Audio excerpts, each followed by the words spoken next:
buenas tardes a todos. En primer lugar, me gustaría dar las gracias a la organización por la confianza depositada y, en segundo lugar, pues a todos vosotros por la presencia y por la paciencia, porque hoy ha hecho falta mucha.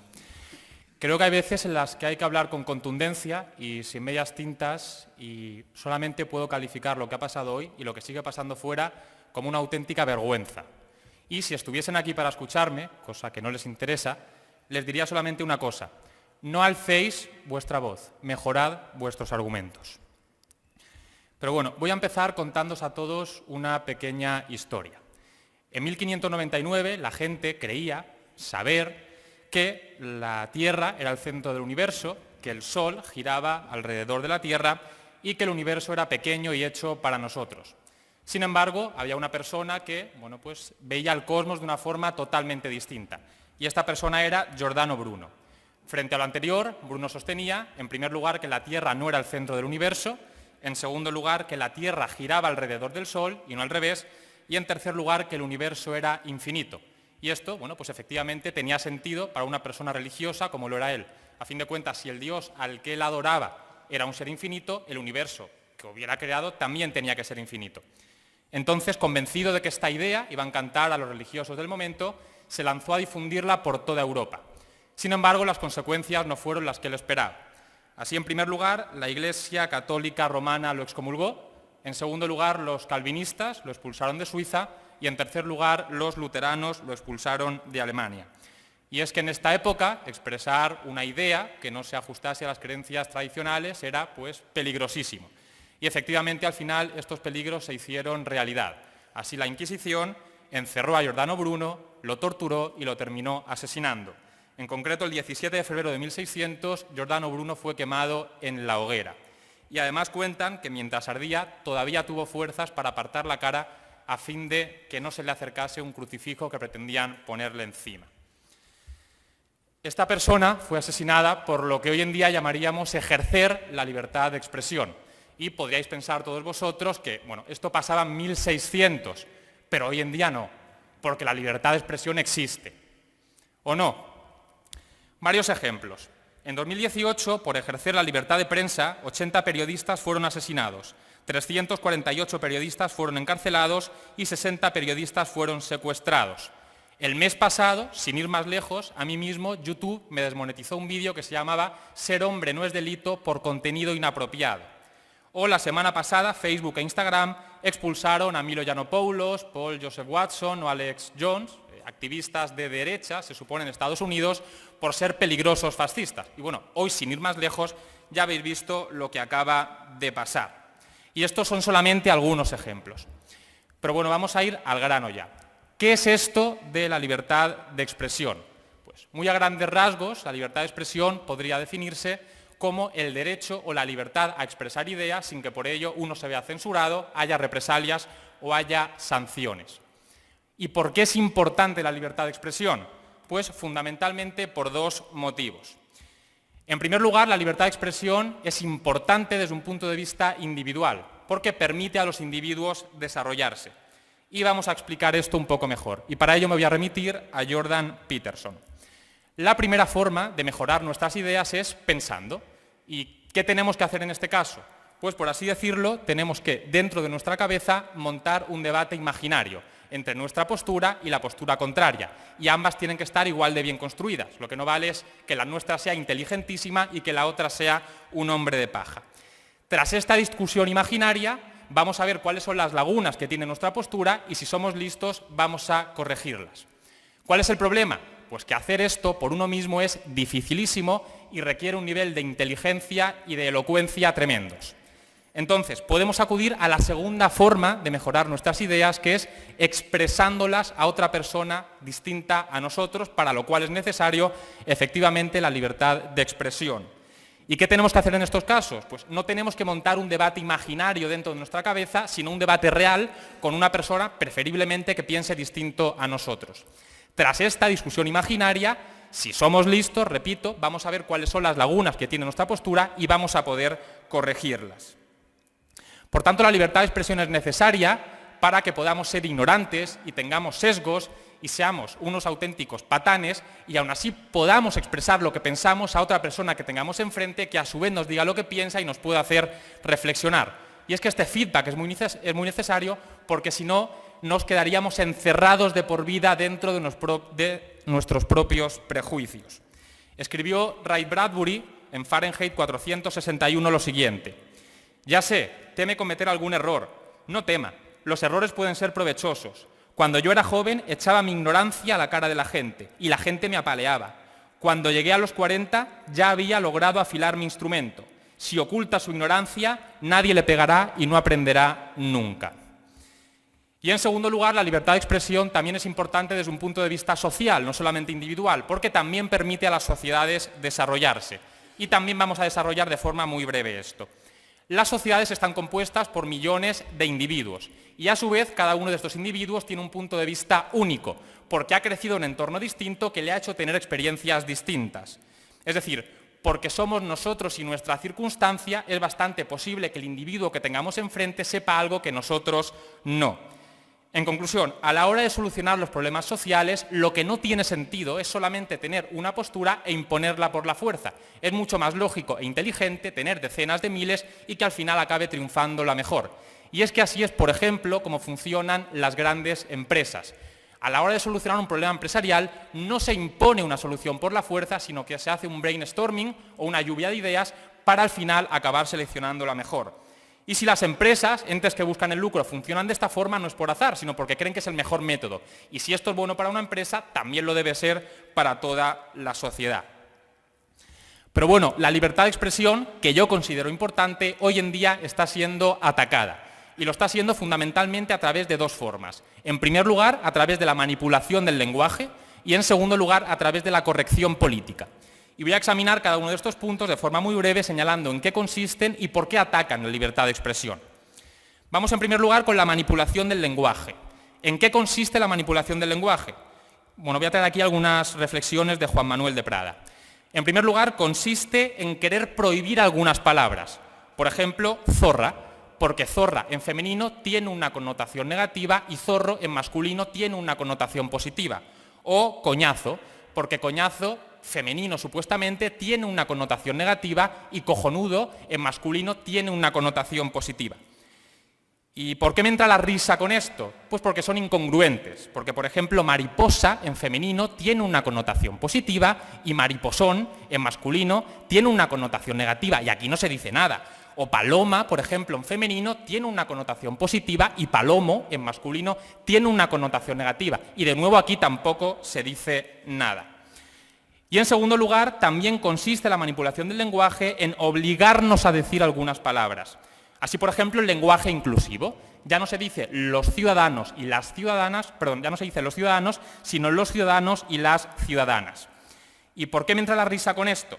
Pues en primer lugar porque también aquí son incongruentes. Veamos este tuit de Podemos. Enhorabuena a todos los premiados y a todas las premiadas en los Goya. Frente a los reaccionarios siempre tendremos una cultura que impulse valores como el feminismo. Es decir, en relación a las palabras buenas, premiados, decimos premiados y premiadas, pero en relación a las palabras malas, como reaccionarios, no se dice reaccionarias. Y en segundo lugar, porque se convierten en maleducados sin querer. Veamos estas declaraciones de Isabel Celaá. Espero que vosotros y vosotras paséis un buen día. Es decir, empieza con un tono formal, ustedes, se da cuenta de que no puede decir ustedes y cambia a vosotros y vosotras. Luego ya no es educada y cortés, sino abrupta. O veamos también este titular. Adiós al señores pasajeros. Los aeropuertos españoles adoptan el lenguaje inclusivo. Los términos que identifiquen el género masculino o femenino desaparecerán las próximas semanas. Entonces, ahora lo que escucharemos serán órdenes del estilo embarcad por la puerta 3, coged vuestro equipaje, subid al vuelo. Luego lo mismo de antes, ya no son educados y corteses, sino abrupto. Entonces, yo embarcaré por la puerta 3, subiré al vuelo o recogeré mi equipaje si a mí me da la gana. Parece que Stalin o Hitler o cualquiera de las personas que están fuera se hayan metido de puntillas en la megafonía del aeropuerto y nos estén dando órdenes. Pero bueno, ¿por qué ataca la manipulación del lenguaje la libertad de expresión? Pues la manipulación del lenguaje ataca la libertad de expresión porque desvía nuestra atención, es el opio del discurso. Estamos más pendientes de no decir la palabra prohibida o de decir la palabra obligada que de expresar lo que de verdad queremos expresar. Y podemos hacer aquí un experimento muy sencillo. Reto a cualquiera, y lo hago de verdad, que quiera hacer una pregunta, a que no diga la palabra qué y a que en cada frase diga la palabra cómo. A ver si acaba preguntando lo que quiere preguntar o diciendo una auténtica chorrada. Y es que hay que tener en cuenta que el lenguaje es el vehículo a través del cual nos expresamos. Luego, si manipulamos el lenguaje, también estamos manipulando la expresión. Y esto es algo que ya tenía muy claro George Orwell. Leamos este pasaje de 1984. Le estamos dando la forma final al idioma, la forma que tendrá cuando todos hablen solo neolengua. Seguramente creerás que nuestro principal trabajo es inventar palabras nuevas, pero no, nada de eso. Nuestro trabajo es destruir palabras, centenares de palabras diariamente. La destrucción de las palabras es algo muy bello. Toda palabra contiene su contraria en sí misma. Tenemos, por ejemplo, bueno. Si tienes una palabra como bueno, ¿para qué necesitas la contraria malo? No bueno sirve exactamente igual. Y aquí viene lo importante. ¿No te das cuenta de que el objetivo de la neolengua es tratar de limitar el alcance del pensamiento, estrechar el radio de acción del cerebro? Terminamos al final haciendo imposible todo crimen del pensamiento. Efectivamente, ¿cómo puede existir si cada concepto se expresa con claridad con una sola palabra? Una palabra cuyo significado se haya decidido de manera rigurosa y con todos sus significados secundarios eliminados y olvidados para toda la vida. Habrá menos palabras cada año y será cada vez más pequeño el radio de acción de la conciencia. Vamos en segundo lugar con la corrección política. ¿En qué consiste la corrección política? Pues la corrección política básicamente consiste en trazar una línea divisoria para deslindar lo permisible de lo no permisible. Lo que queda dentro del círculo es permisible y por tanto puede ser dicho, mientras que lo que queda fuera del círculo no es permisible y por tanto no puede ser dicho. Y para trazar esta frontera nos atiende a criterios de validez o veracidad. Es decir, no es políticamente correcto lo verdadero y políticamente incorrecto lo falso. Al contrario, podría decirse que hoy en día lo políticamente correcto, lo iluminado, son el lenguaje, las medidas, las políticas destinadas a no ofender a determinados colectivos, aunque para ello haya que negar la más patente evidencia empírica y científica. ¿Y por qué la corrección política ataca la libertad de expresión? Pues la corrección política ataca la libertad de expresión porque restringe lo que puede ser dicho. ¿Cómo? Muy sencillo, aprovechándose del carácter social del ser humano. Tenemos que tener en cuenta que el ser humano ha vivido y vive en grupo. Luego, alejarse del criterio del grupo no siempre es algo fácil. Tememos que si nos alejamos del grupo podamos ser ridiculizados o podamos incluso ser amenazados o agredidos. Y por tanto acabamos cediendo y siguiendo al rebaño. Y esto es algo que se ve muy claro en el experimento de Salomon Asch, que os recomiendo ver porque yo no tengo tiempo para explicar. Ahora bien, ¿cuál es el verdadero peligro de estos ataques a la libertad de expresión? Pues que estos ataques a la libertad de expresión se están convirtiendo en ley. Y cuando entra en juego la ley, ojito. Algunos ejemplos. En Canadá, a través de la enmienda Bill C-16, se quiso establecer que no usar determinados pronombres para referirse a personas de género no binario implicaría estar cometiendo un crimen de odio castigado con grandes multas económicas. O en Nueva York, hay negocios que se enfrentan a multas de hasta $250.000 si no usan los pronombres neutros correctos, como C o HIR, para referirse a los transexuales. Y si esto ha pasado en Canadá o en Estados Unidos, os aseguro que también puede pasar en España. Pero vamos a dar un paso más allá todavía. ¿Por qué estos ataques a la libertad de expresión se están convirtiendo en ley? Ya hemos visto que se están convirtiendo, ¿pero por qué? Pues para contestar a esta pregunta vamos a ver cuál es el proceso a través del cual se legisla, cómo algo llega a convertirse en ley. Normalmente el derecho no surge de la nada. Primero hay un movimiento social que reclama algo y posteriormente ese algo se convierte en ley. ¿Y por qué? Pues para ganar votos. Por ejemplo, imaginemos que el colectivo A exige la medida B y aparece en escena un político espabilado. El político espabilado sabe que si convierte en ley esa medida B que mucha gente está pidiendo, va a conseguir su voto. Por tanto, el peligro es que estos ataques a la libertad de expresión, la manipulación del lenguaje o la corrección política sean apoyados por muchas personas. ¿Por qué? Pues porque entonces un partido político se la va a jugar, va a entrar a legislar y a prohibir para intentar captar estos apoyos electorales, que a fin de cuentas es lo único que les importa. Por tanto, ¿qué podemos hacer nosotros ante esta situación? Pues muy sencillo, defender y ejercer la libertad de expresión. Porque si hay mucha más gente que está en contra de prohibir los ataques a la libertad de expresión que a favor de prohibir los ataques a la libertad de expresión, no se va a prohibir la libertad de expresión porque no va a ser electoralmente rentable. Así que hay que defender y ejercer la libertad de expresión. Y curiosamente, el que nosotros defendamos y ejerzamos la libertad de expresión va a animar a otras personas a hacer lo mismo. Y es que funcionamos así. Hay un ejemplo que a mí me gusta mucho. Roger Bannister fue la primera persona capaz de correr 1 milla en menos de 4 minutos, algo impensable en ese momento. Y justo después, ¿qué pasó? Cientos de personas en todo el mundo comenzaron a también ser capaces de correr 1 milla por debajo de los 4 minutos. ¿Por qué? Pues porque por fin habían tenido un referente, un ejemplo de carne y hueso que les había demostrado que hacer eso era posible. Y pasa lo mismo con la libertad de expresión. ¿Y por qué sé esto? Pues porque esta persona que tengo a mi izquierda y esta persona que tengo a mi derecha y otras muchas fueron las que me animaron a mí a dar un paso al frente y a plantar cara. Y yo con el deseo de poder animar, siquiera sea uno solo de vosotros, a también dar un paso al frente y plantar cara, voy a daros 2 humildes consejos personales. El primero es el siguiente: quien os quiera criticar, os va a criticar. Y si se tiene que inventar una razón absurda para criticaros, tranquilos que lo va a hacer. Por tanto, sabiendo que yo diga lo que diga, voy a ser criticado, muy fácil, digo lo que me dé la gana, lo que me sale de los huevos y que me critiquen, pero con razón, y yo me quedaba a gusto. Y segunda, os tiene que dar igual que os critiquen. ¿Por qué? A mí en comentarios de Twitter o de YouTube me han dicho absolutamente de todo: facha, fascista, machista, misógino, el combo completo. Pero, ¿sabéis cuántas veces me han insultado a la cara? 0, ni una. Y si lo han hecho ha sido un grupo, cobijados por la protección que les brindan a actuar de forma individual.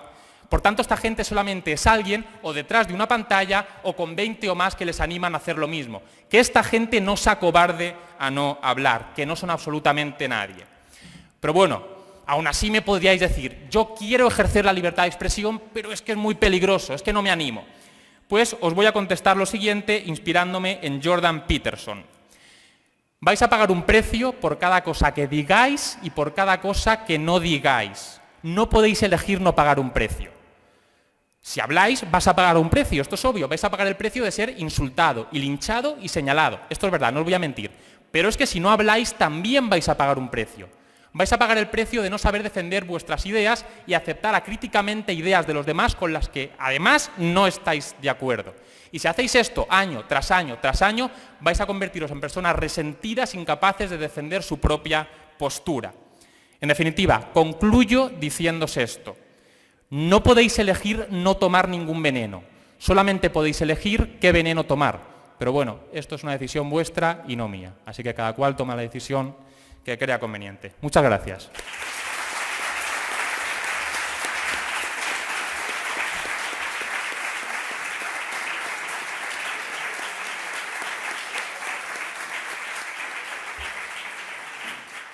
Si queréis estar al tanto de futuros vídeos, suscribíos a mi canal. Si queréis leer mis comentarios diarios sobre temas de actualidad, seguidme en Twitter. Y si queréis apoyarme económicamente, podéis hacerlo en Patreon.